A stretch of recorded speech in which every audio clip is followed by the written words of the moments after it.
લોકશાહીનો પર્વ એટલો લોકો વોટ કરે અને ચૂંટાયેલી સરકારને દેશમાં બેસાડે એવા પર્વમાં લોકસભા 20ના ઉમેદવાર ભાઈ જસપાલસિંહ, જેનો અનુક્રમ નંબર 2 છે, એના માટે વડોદરા શહેરના તમામ નાગરિકોને મારી અપીલ છે કે અમારો ઉમેદવાર આંગળી ઊંચો કરનાર નથી. અમારો ઉમેદવાર લોકોની આવાજ લોકસભામાં પ્રસ્તુત કરનારો ઉમેદવાર છે. અમારો ઉમેદવાર જમીનથી જોડાયેલો છે અને એક ટર્મમાં વિધાનસભામાં એને પડકાર રૂપે ત્યાં ગયા હતા અને લોકોના કામ કરેલા છે. લોકોના નામ લઈને ચૂંટણી લડે છે.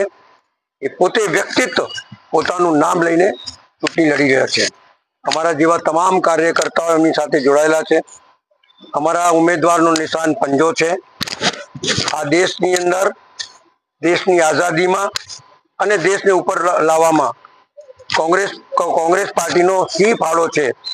બદનામ કરીને તમે બેસી શકો છો, જૂઠું બોલીને તમે બેસી શકો છો, પણ લડાયક લડીને અને લોકોની વેદનાઓને સમજીને એમના ખાડા પૂરીને જે પાર્ટી ઉપર આવેલી છે અને જે પાર્ટી લોકોને ઉપર લાવી છે એવા પાર્ટીના અમારા ઉમેદવાર ભાઈ જસપાલસિંહને આપનો વોટ અપાવી અને એને વિજય બનાવશો તો તમારી આવાજ લોકસભામાં ચોક્કસ જશે એ હું તમને ખાતરી આપું છું. જય હિન્દ, જય ભારત.